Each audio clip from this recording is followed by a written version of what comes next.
The wooden models sat motionless on the vast game table, tiny replicas of aircraft carriers, battleships, and cruisers arranged across a gridded map that represented thousands of miles of Pacific Ocean.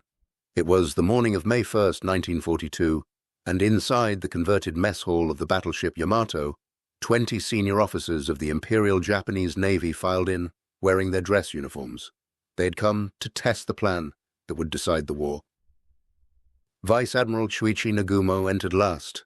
He commanded the first carrier striking force, the 4 aircraft carriers that would lead the attack on Midway Island. Nagumo had achieved the impossible 6 months earlier when his carriers struck Pearl Harbor. Now he was about to do it again. The plan was elegant in its simplicity. Lure the American carriers into a trap, destroy them in a single battle, force the United States to negotiate peace. Everything depended on surprise, coordination, and the absolute certainty that Japan would win. Rear Admiral Matome Ugaki stood at the head of the table. He served as Chief of Staff to Admiral Isoroku Yamamoto, commander of the combined fleet. Ugaki was also the chief umpire for these war games. His job was to interpret dice rolls, calculate damage, determine outcomes. He would decide what happened when Japanese forces met American resistance. Around him, junior officers arranged the wooden pieces into starting positions. Midway Island sat in the center, a tiny coral atoll 1,400 miles northwest of Hawaii. Japanese invasion transports approached from the west. The 4 carriers of Nagumo's strike force steamed in from the northwest. Battleships and cruisers positioned themselves for the decisive surface engagement that would destroy whatever American ships survived the carrier battle.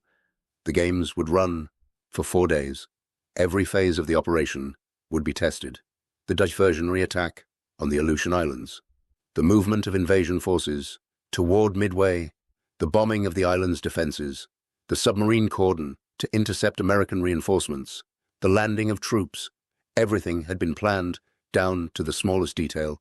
Nothing had been left to chance. The only question was whether the plan would survive contact with an enemy who refused to cooperate. If you're enjoying this deep dive into the story, hit the subscribe button and let us know in the comments from where in the world you are watching from today. Japan in May of 1942 operated under the intoxication of continuous victory. In 6 months, the Imperial Navy had conquered an empire. Hong Kong fell on Christmas Day.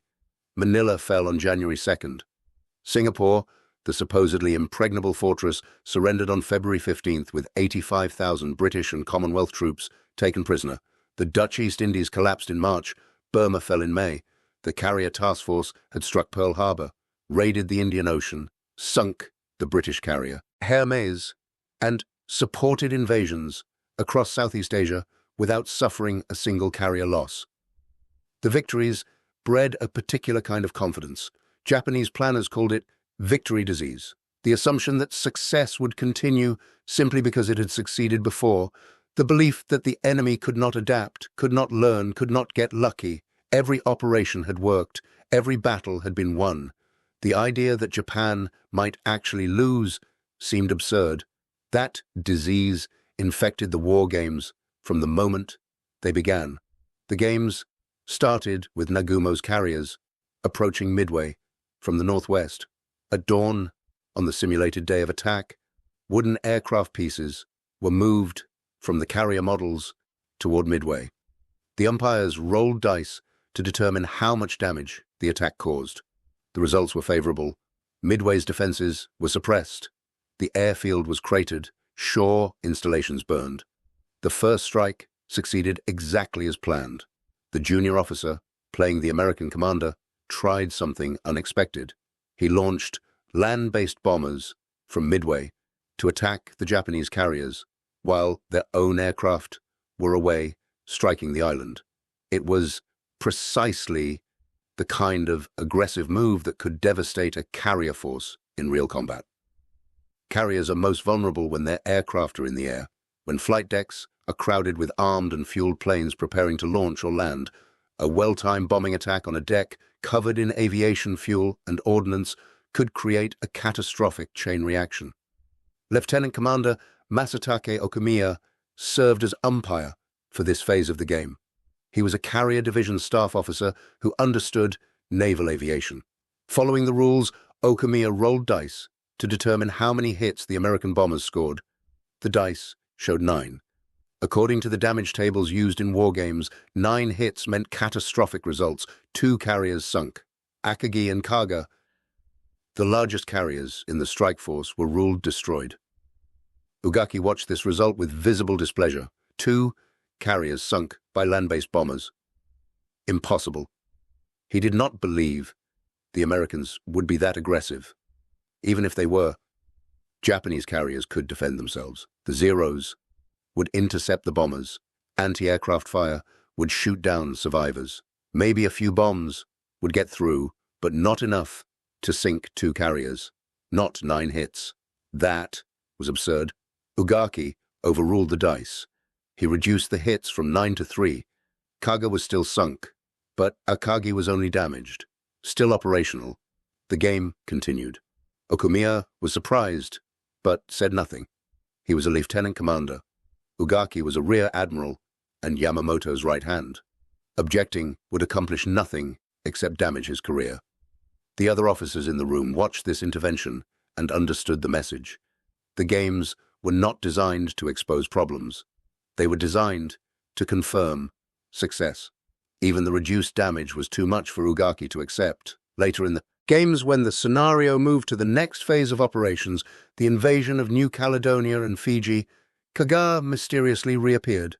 The carrier that had been sunk hours earlier in game time was back on the board, ready to participate in the next operation. No explanation was given. The umpire had simply decided that sinking Kaga was inconvenient to the overall plan, so Kaga would not stay sunk. This was not the only manipulation. Throughout 4 days of gaming, whenever dice rolls suggested Japanese losses or setbacks, Ugaki intervened. Air combat results were adjusted in Japan's favor. American forces behaved in ways that made them easy to defeat. Scenarios that might expose flaws in the plan were ruled unrealistic and rerun until they produced acceptable results. The most revealing manipulation involved American carrier movements. In the actual plan, Yamamoto expected American carriers to sortie from Pearl Harbor after the attack on Midway began. Racing to defend the island and walking into the trap Japanese forces had prepared, but in the war games, the American player tried a different strategy. He sortied carriers early, positioning them near Midway before the Japanese attack began, allowing them to strike first. This was exactly what would happen in the real battle 1 month later. But in the game, Ugaki ruled this scenario impossible. The Americans could not possibly know the attack was coming.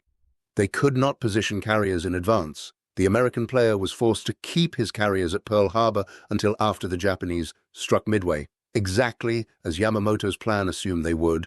Commander Minoru Genda spoke up. Genda was one of the most brilliant carrier tacticians in the Japanese Navy. He had planned the Pearl Harbor attack. He understood that Americans were capable of surprise and aggression. He warned that if American carriers were already near Midway when the attack began, the entire operation could be in jeopardy. Genda's concerns were acknowledged and dismissed. The plan assumed Americans would react, not anticipate. Changing that assumption would require redesigning the entire operation. Nobody wanted to do that. The games had already validated the plan. Questions were unwelcome. Vice Admiral Nobutake Kondo commanded the invasion force. The transports and support ships that would land troops on Midway after the carriers neutralized American defenses, Kondo looked at the plan and saw problems immediately. How would they resupply Midway after capturing it? The island was 1,400 miles from the nearest Japanese base. Supplying a garrison that far forward would require constant convoys vulnerable to submarine attack. If they could not keep Midway supplied, they would have to withdraw. The entire operation would be pointless. Yamamoto's staff admitted resupply might be difficult, maybe impossible, but the plan was already approved. Kondo's concerns were noted and ignored. By the end of 4 days, the war games had confirmed exactly what senior officers wanted. Confirmed. The Midway operation would succeed. American carriers would be destroyed. Japan would win a decisive victory that would force the United States to negotiate peace. Officers left the Yamato confident the plan was sound. The problem was, the confidence was built on lies. The first lie was that Japanese intelligence was reliable. In reality, American cryptanalysts had broken the Japanese naval code designated JN-25. Since early 1942, Commander Joseph Rochefort and his team at Station Hippo in Hawaii had been reading fragments of Japanese radio traffic. By April, they knew Japan was planning a major operation against a target codenamed AF. Rochefort believed AF was Midway, but Washington disagreed. To prove his case, Rochefort devised a simple trick. He had the base at Midway send an unencrypted radio message reporting that their water distillation plant had broken down and the island was running short of fresh water. It was a complete fabrication, but Japanese intelligence intercepted the message and fell for it. 2 days later, on May 22nd, American codebreakers intercepted a Japanese intelligence report stating that AF was short of water. Rochefort had his proof. AF was Midway. The Americans knew where the attack would come and roughly when it would happen. Japan had no idea the Americans were reading their mail. The war games on Yamato proceeded on the assumption that strategic surprise was guaranteed. But surprise was already lost. The fundamental premise of Yamamoto's plan was compromised before the first ship left port. The second lie was about American carrier strength. At the Battle of the Coral Sea in early May, Japanese and American carrier forces fought the first naval battle in history where opposing ships never sighted each other. All fighting was done by aircraft. The battle lasted 2 days. On May 7th, American aircraft sank the light carrier Shoho. On May 8th, both sides launched major strikes. Japanese aircraft damaged the carrier Yorktown and delivered devastating attacks on Lexington. Multiple torpedo and bomb hits set Lexington ablaze. Despite heroic damage control efforts, fires reached the aviation fuel storage, triggering massive explosions. The crew abandoned ship, and Lexington was scuttled by American destroyers.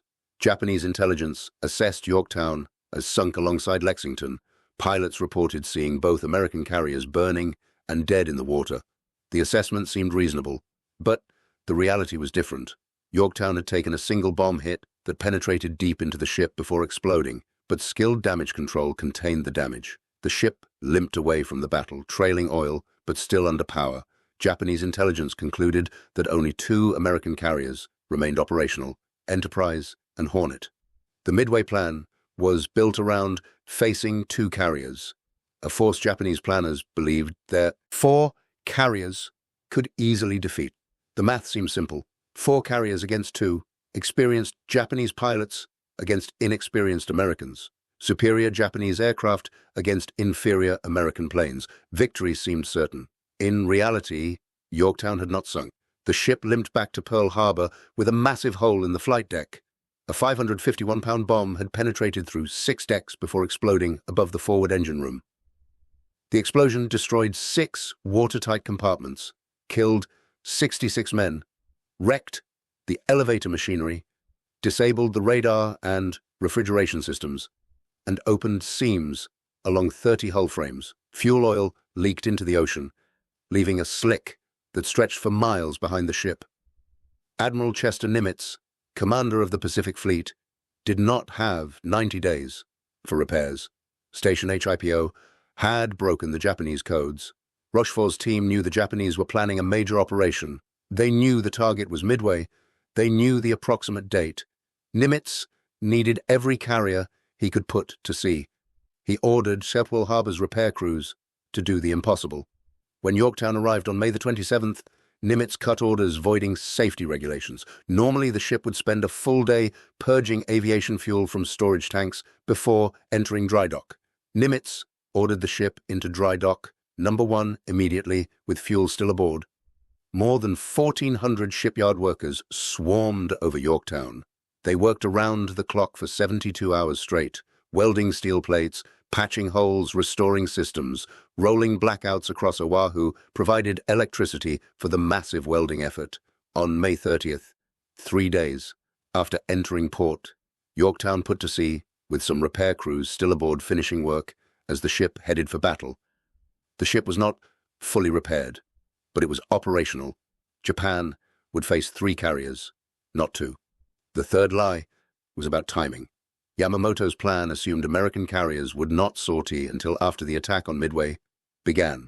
The carriers were supposedly at Pearl Harbor, nearly 1,400 miles away. Even if they raced to Midway at maximum speed the moment the attack started, they could not arrive until the second or third day of battle.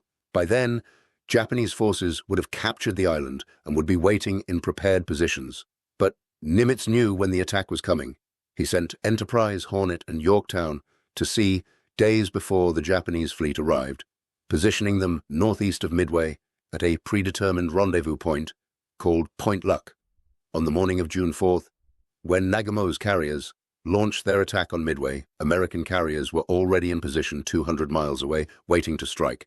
The real battle began exactly 1 month after the war games ended.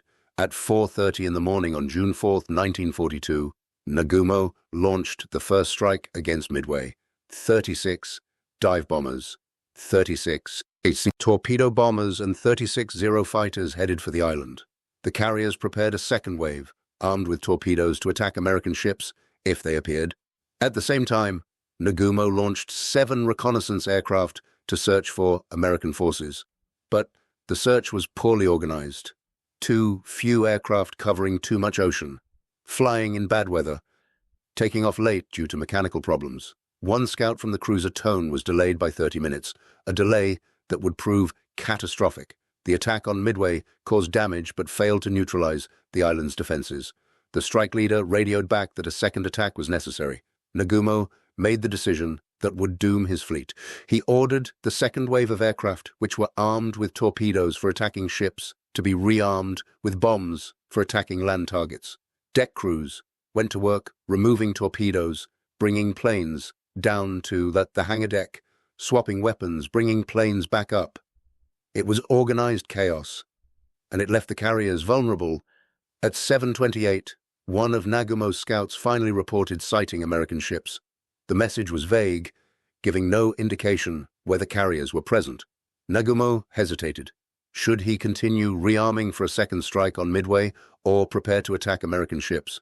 He ordered the rearming to stop, then changed his mind again when a follow-up message confirmed American carriers were present. Now he needed to rearm again, putting torpedoes back on aircraft that had just had bombs loaded.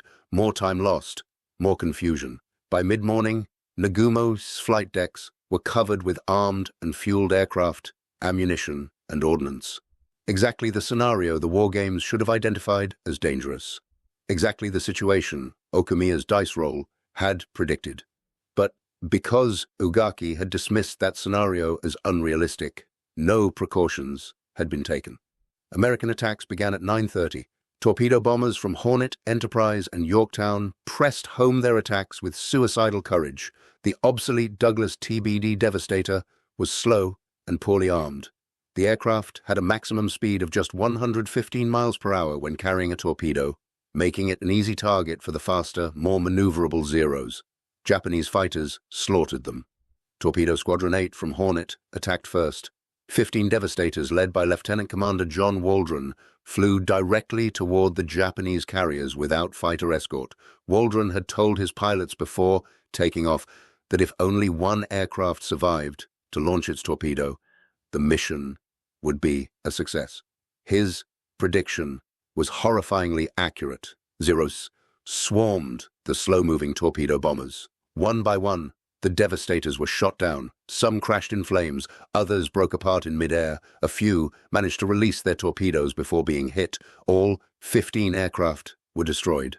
Only Ensign George Gay survived, floating in the ocean for 30 hours, watching the battle rage around him. Torpedo Squadron 6 from Enterprise attacked next. 14 Devastators approached from a different angle. The result was the same. Zeros pounced on them. Anti-aircraft fire filled the sky. 10 of the 14 aircraft were shot down. Not one torpedo hit. Then came Torpedo Squadron 3 from Yorktown, the only squadron that had fighter escort, even with Wildcat fighters trying to protect them. 12 of 13 Devastators were destroyed. The carnage was almost complete.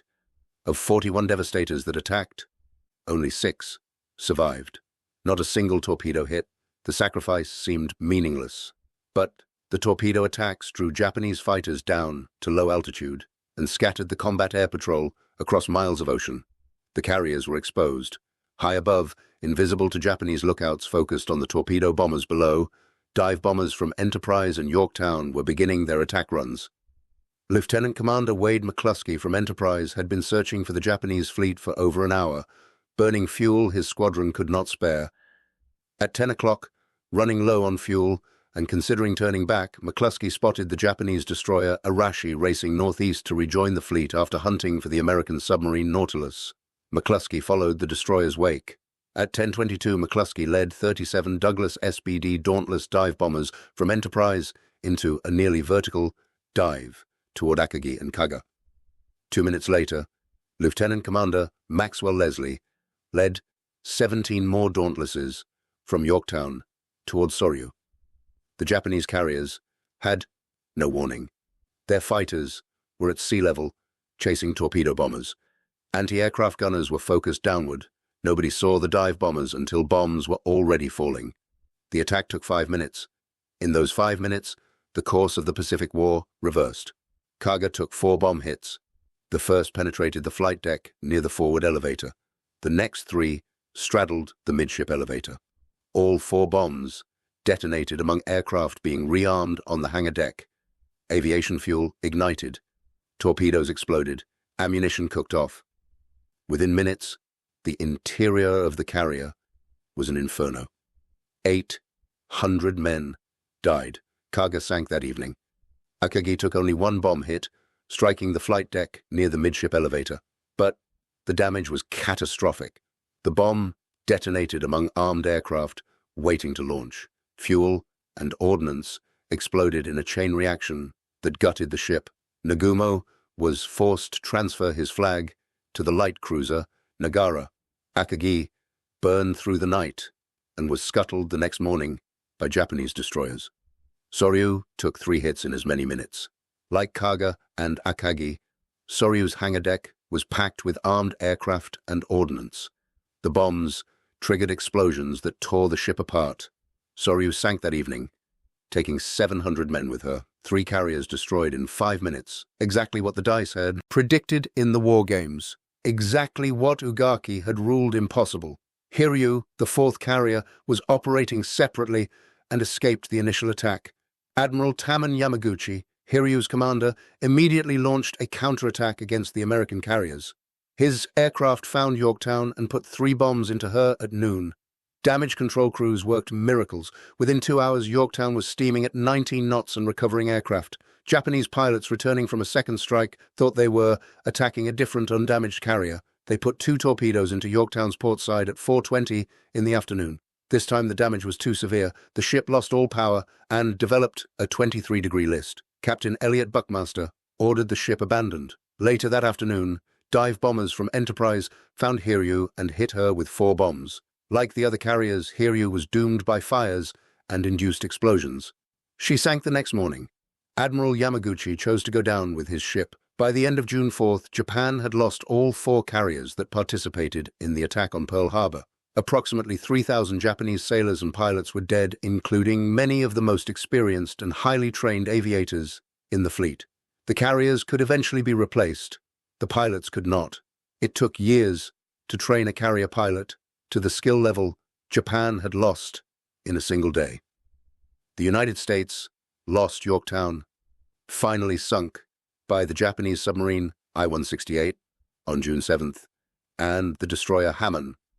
Total American casualties were 307 men, a devastating exchange ratio. Japan had gambled everything on a decisive battle and lost catastrophically. The battle turned on timing, measured in minutes, and decisions made in seconds. If Tone's scout plane had launched on time, instead of 30 minutes late, Nagumo would have known about American carriers earlier and might have prepared differently.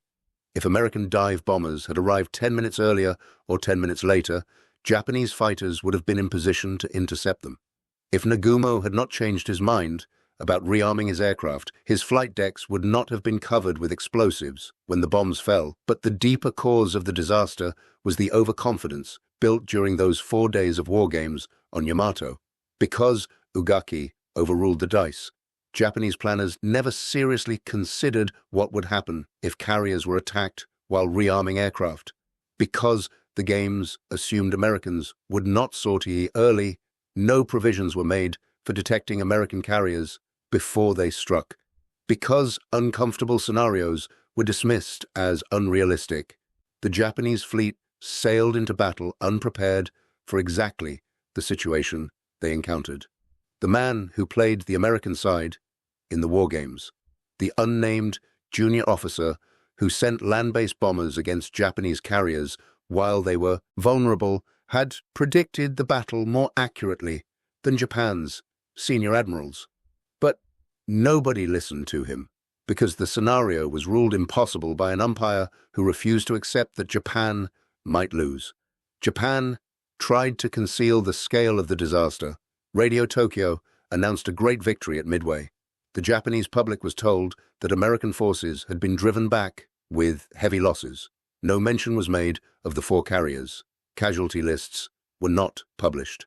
For months, Japanese newspapers reported that Akagi, Kaga, Soryu, and Hiryu were still operating with the fleet. Wounded survivors were quarantined in hospitals and forbidden to speak about what happened. Junior officers who witnessed the battle were transferred to remote posts with orders never to discuss Midway. The ships were kept on the active roster, listed as deployed but unavailable. When families inquired about crew members who died, they were told only that their loved ones had fallen in action. No details were provided about where or how. The deception was so complete that many Japanese citizens did not learn the truth until after the war ended. Even within the military, only senior officers knew the full extent of the defeat. Replacement pilots training for carrier operations were told their predecessors had been reassigned, not killed. Strategic planning continued as though 4 first-line carriers were available for deployment. The cover-up served a short-term political purpose, preventing damage to morale and preserving confidence in military leadership. But it also prevented learning from failure. If junior officers did not know what happened at Midway, they could not develop tactics to prevent it from happening again. If planners did not acknowledge the defeat, they could not analyze what went wrong. The same overconfidence that infected the war games continued to infect Japanese strategy through the remainder of the war. The strategic consequences were immediate and catastrophic for Japan. Japan's entire war strategy had always depended on winning quickly before American industrial might could fully mobilize. The plan was to seize a defensive perimeter across the Pacific, fortify it, and make any American counteroffensive so costly that Washington would negotiate a peace settlement that left Japan in control of its conquests.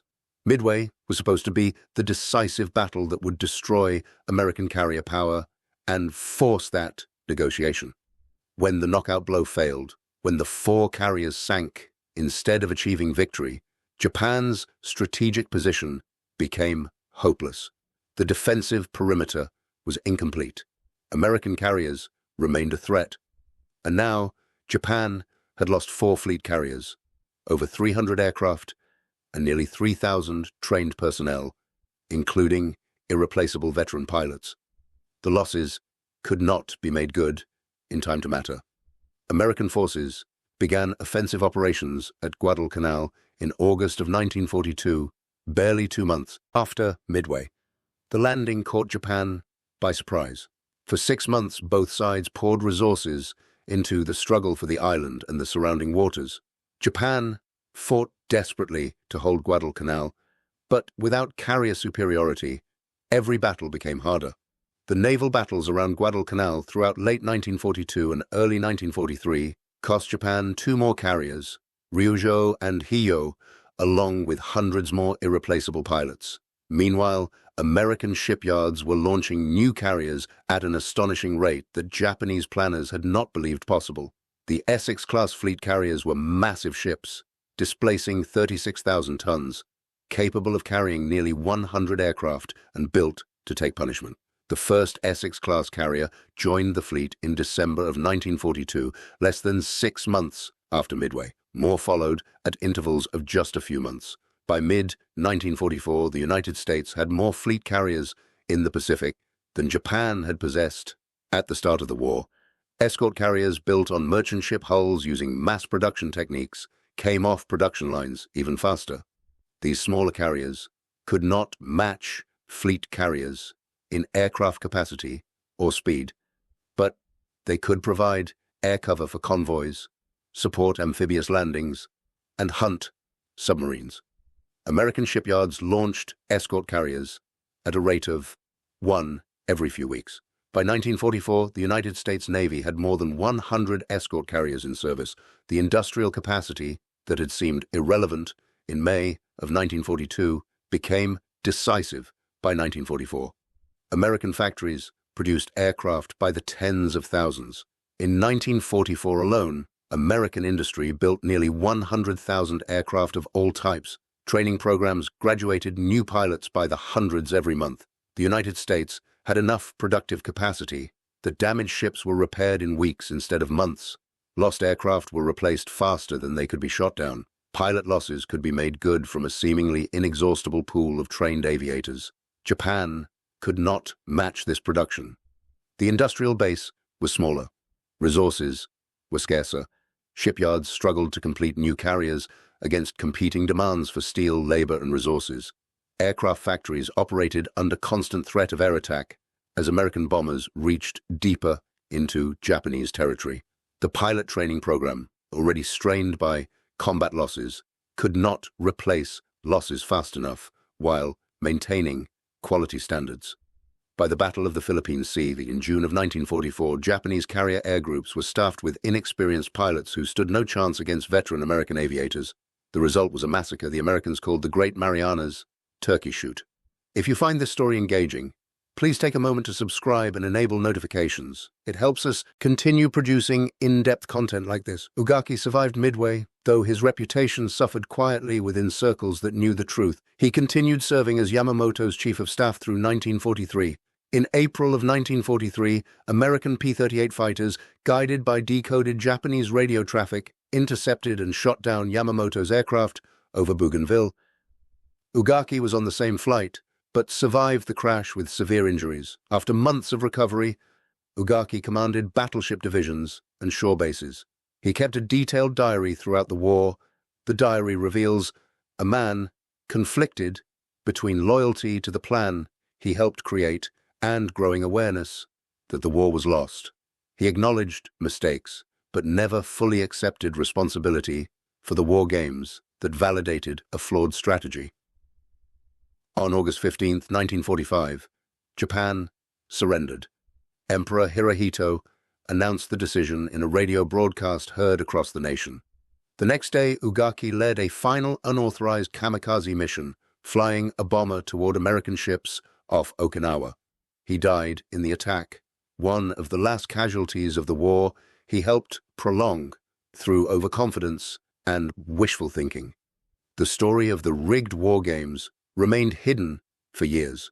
Japanese military records were destroyed or classified. Officers who participated either died in combat or stayed silent. The first public account came from Captain Mitsuo Fuchida and Commander Masatake Okumiya in their book, published in 1955, Midway, The Battle That Doomed Japan. Fuchida had led the air attack on Pearl Harbor and was aboard Akagi during Midway. Okumiya was the umpire whose dice roll Ugaki had overruled. Their book described the war games in detail, including Ugaki's intervention when the dice predicted disaster. The account shocked readers in both Japan and America. Here was the evidence that Japan's military leadership had known the plan was flawed, but proceeded anyway. Some historians later questioned specific details, noting that Fuchida occasionally exaggerated events, but the core facts remained undisputed. Ugaki did intervene to reduce predicted Japanese losses. The games did validate a flawed plan. Japan did sail into disaster, despite warnings that went unheeded. Modern wargaming doctrine treats the Midway Games as a cautionary example.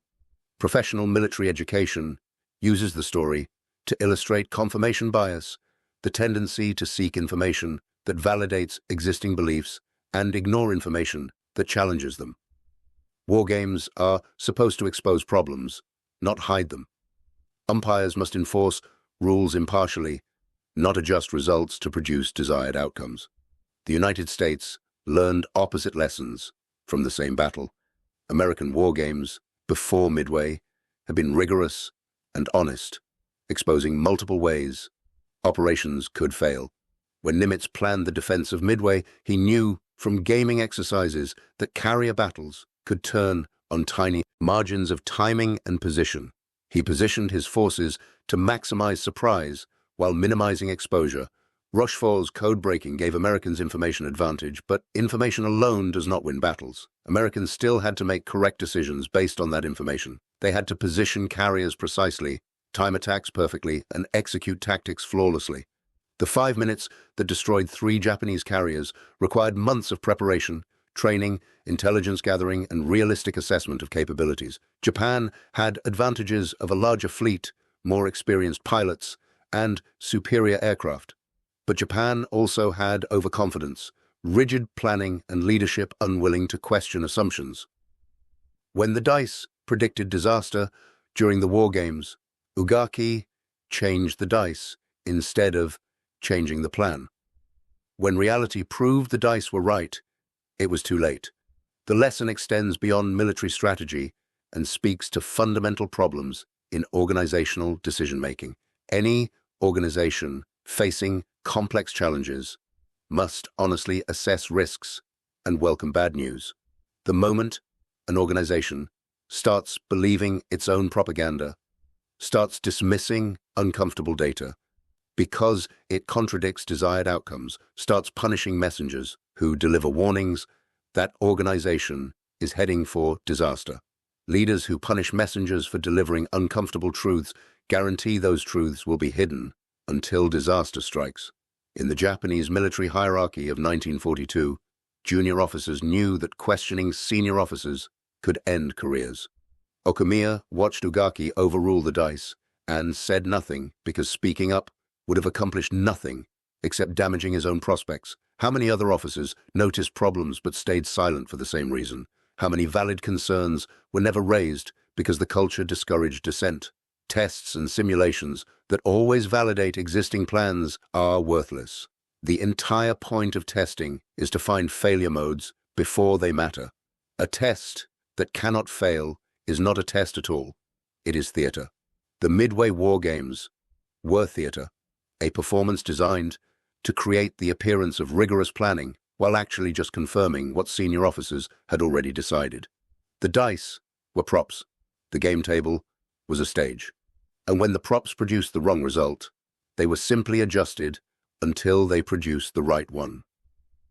Modern organizations repeat these mistakes constantly. Corporations run marketing tests designed to confirm that new products will succeed. Government agencies conduct studies designed to justify decisions already made. Military commands run exercises designed to validate existing doctrine. In each case, the simulation becomes theater, not honest assessment. And when reality intervenes, when the product fails or the policy backfires or the doctrine proves wrong, everyone acts surprised. The warning signs are always the same. When challenging, questions are discouraged. When devil's advocates are seen as disloyal. When best-case scenarios are treated as most likely outcomes. When pessimistic forecasts are dismissed as negativity. When tests are designed to pass rather than to reveal problems. These are symptoms of the same disease that infected Japanese planning in 1942. If Ugaki had accepted the dice roll, if he had allowed 2 carriers to remain sunk in the war game, Japanese planners might have recognized the vulnerability of carriers rearming aircraft under combat conditions. They might have developed procedures for rapid launch that kept flight decks clear. They might have positioned carriers with more separation so one attack could not hit multiple ships. They might have improved reconnaissance to detect American carriers earlier. They might have questioned whether the entire operation was worth the risk given the possibility of heavy losses. None of those improvements were made because the war game hid the problem. The plan sailed forward with a fatal flaw that everyone should have seen, but nobody acknowledged. Acknowledging it would have required admitting the plan was flawed, which would have required changing the plan, which would have required senior officers to admit they had been wrong. Pride, institutional inertia, and fear of losing face combined to send the Japanese fleet into disaster. Instead, Japan sailed to Midway, confident the plan would succeed because a rigged game said it would. The dice had predicted the truth.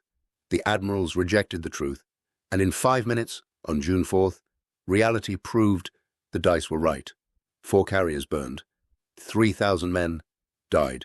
Japan's offensive capability in the Pacific was shattered, all because an umpire looked at an uncomfortable result and decided to change it rather than accept it. Today, the wrecks of Akagi, Kaga, Soryu, and Hiryu rest in more than 17,000 feet of water northwest of Midway. Deep sea surveys have photographed the carriers where they fell. Akagi lies upright with her bow broken off. Kaga rests inverted, her hull shattered by the explosions that destroyed her. Soryu and Hiryu are scattered across miles of ocean floor. They remain war graves, protected by international agreement, visited only by remotely operated vehicles that document their condition for historical research. The battles fought in those 5 minutes are studied in every naval academy in the world. The decisions made by Nagumo, Spruance, and Fletcher are dissected in command courses. The intelligence work by Rochefort is taught as the gold standard of signals analysis. The sacrifices of the torpedo bomber crews are honored as examples of courage under impossible odds. But the story of the war games teaches a different lesson. It shows what happens when leaders value certainty over truth, when uncomfortable predictions are dismissed rather than addressed, when tests are designed to confirm rather than challenge. Ugaki rolled the dice, saw disaster, and decided disaster was impossible. Reality disagreed. The dice were right, the admiral was wrong, and 4 carriers burned because confidence mattered more than truth. The mathematical precision of the prediction is what makes the story so haunting. 9 hits, 2 carriers sunk. That was what the dice said would happen if American bombers caught Japanese carriers while they were rearming aircraft. 1 month later, in actual combat, American dive bombers caught the Japanese carriers at precisely that moment of maximum vulnerability. The flight decks covered with armed aircraft, torpedoes and bombs stacked on the hangar decks, aviation fuel flowing through pipes, ammunition lockers open, everything that could burn or explode concentrated in one place. The dice had seen the future, not through magic or prophecy, but through the cold logic of probability and tactical reality. A carrier caught rearming is vulnerable. Bombs hitting a vulnerable carrier cause catastrophic damage. Multiple carriers operating together can be caught by the same attack. These were knowable facts. The war game had revealed them. But the revelation was deemed unacceptable, so it was erased. In its place, a comforting fiction. Japanese carriers were invulnerable. American attacks would fail. Victory was certain. The officers who left Yamato after 4 days of war games believed that fiction. They had watched the wooden models move across the game table. They had seen Japan win every engagement. They had witnessed American forces behave exactly as predicted, doing exactly what Japanese planners expected them to do. The games had proven the plan would work. Except the games had proven nothing. They had merely performed a script written by officers who already knew what answer they wanted. When Commander Genda raised concerns about American carriers appearing early, he was dismissed, not because his concern was unreasonable, but because addressing it would complicate the plan. When Vice Admiral Kondo asked about resupply logistics, his questions were acknowledged and ignored for the same reason. The plan was already approved. The operational orders were already drafted. The ships were already being prepared. The invasion force was already assembling at Saipan. Changing the plan at this late stage would be embarrassing. It would suggest that senior officers had not thought through every detail. It would imply that perhaps the operation was not as well conceived as everyone believed. Better to proceed with a flawed plan than admit the plan needed revision. This institutional paralysis is not unique to the Imperial Japanese Navy in 1942. It is a recurring pattern in military history and organizational behavior. Once a plan achieves sufficient momentum, once enough senior people have invested their credibility in it, changing course becomes nearly impossible, even when evidence suggests the plan is fatally flawed. The sunk cost fallacy takes over. We have already invested so much in this plan. We have already told everyone it will succeed. We have already committed resources. Changing course now would mean admitting all that investment was wasted. Better to proceed and hope for the best. The Midway War Games were a moment when Japan could have stepped back from the brink. The dice had provided a warning. American bombers attacking while carriers are rearming can cause catastrophic losses. The warning was clear. The warning was based on sound tactical analysis. The warning was ignored. 1 month later, the warning came true with terrible precision. Not 9 hits as the dice predicted, but the same scenario, the same vulnerability, the same catastrophic result. Lieutenant Commander Wade McCluskey, leading the dive bombers from Enterprise, had no knowledge of the Japanese war games. He did not know that a Japanese umpire had predicted exactly this scenario. He did not know that Ugaki had ruled it impossible. He knew only that he was running low on fuel, that he had nearly given up the search, and that the destroyer Arashi had led him to the target. When McCluskey pushed over into his dive at 10:22 on the morning of June 4th, he was not fulfilling a prophecy. He was executing a tactical opportunity. The Japanese carriers were vulnerable. His squadron had arrived at the right moment. The physics of the attack did the rest. Bombs fell, ships burned. The war changed. But from the Japanese perspective, there must have been an element of cosmic horror in what happened. The thing they had been warned about, the thing they had dismissed as impossible, the thing they had literally erased from their war games. That thing had happened anyway. Reality does not care what umpires rule. Reality does not adjust its outcomes to match institutional preferences. Reality operates according to its own rules, indifferent to human wishes. And when human plans collide with reality, reality wins. Every time, without exception. The story of the Midway War Games is ultimately a story about the cost of self-deception. Japan deceived itself about American intentions. Japan deceived itself about American capabilities. Japan deceived itself about the risks of the operation.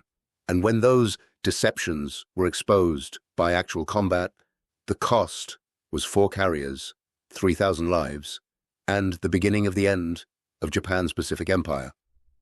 But the deepest deception was the war games themselves, the pretense that the operation was being rigorously tested when in fact it was merely being blessed. The illusion that problems were being identified when in fact problems were being hidden. The fiction that Japanese leadership was making informed decisions when in fact they were proceeding on faith. Faith in their own superiority, faith in American weakness, faith that victory disease would carry them through one more operation. That faith was misplaced. The Americans were not weak. They were angry, motivated, and increasingly competent. They had broken Japanese codes. They had repaired Yorktown in 72 hours.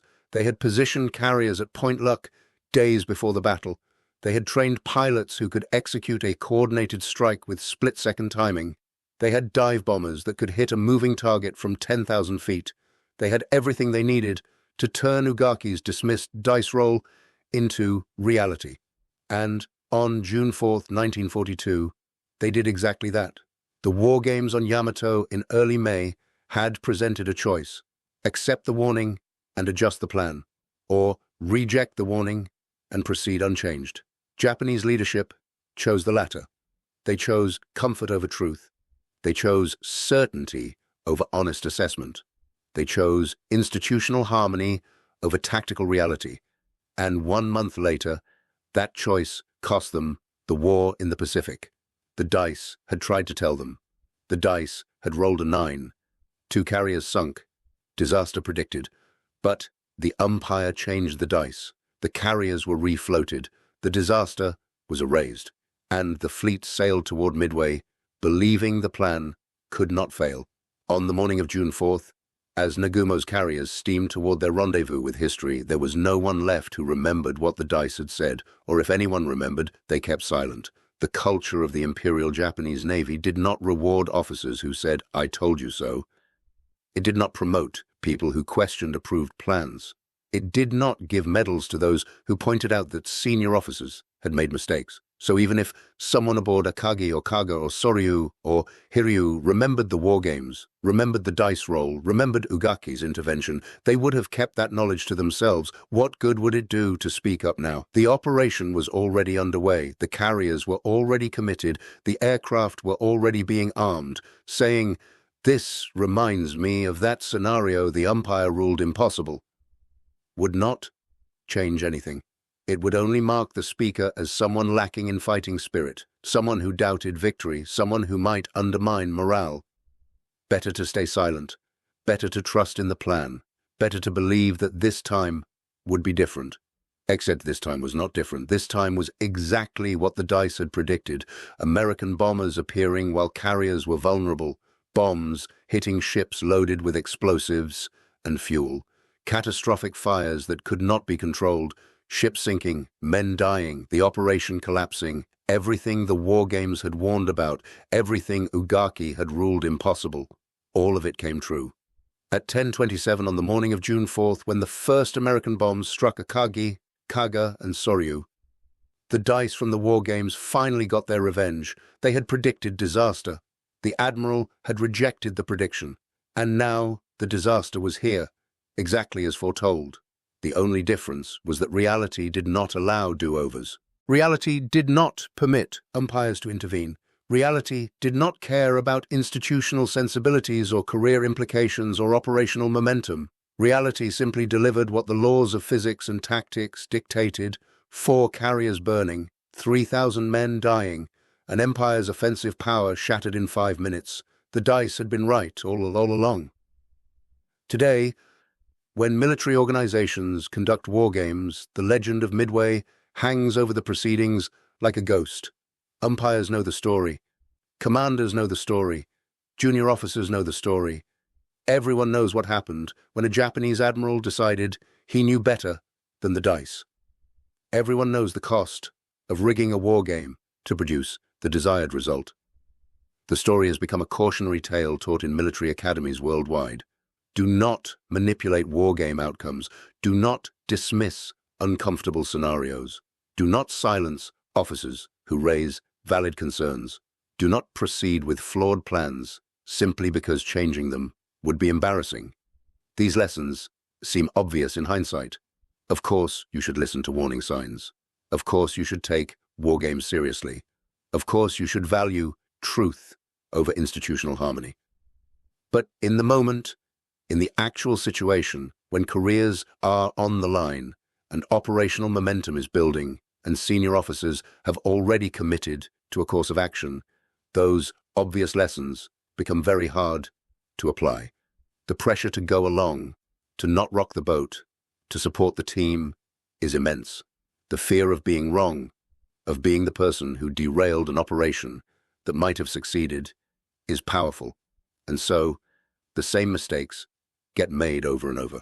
Different organizations, different eras, different contexts, but the same fundamental error: valuing certainty over truth, preferring comfortable fictions to uncomfortable facts, designing tests to pass rather than to reveal problems. The Midway war games are not unique. They are exemplary. They show in stark, dramatic form what happens in countless organizations every day in less dramatic ways. The product launch that proceeds despite warning signs because too much has already been invested. The policy that continues despite evidence it is not working because changing course would require admitting error. The strategy that persists despite mounting failures because no one wants to be the person who admits the strategy was wrong from the start. In each case, the logic is the same. We've come too far to turn back now. Too many people believe in this plan. Too much credibility has been invested. Too much momentum has built up. Better to continue and hope for the best than to stop and face the embarrassment of having been wrong. Hope is not a strategy, and momentum is not the same as correctness. And investing credibility in a flawed plan does not make the plan less flawed. It just makes the eventual failure more costly. The dice understood this. The dice told the truth. But the Admiral was not ready to hear the truth. So the truth was suppressed, the dice were changed, and the fleet sailed into disaster. Thank you for watching. For more detailed historical breakdowns, check out the other videos on your screen now, and don't forget to subscribe.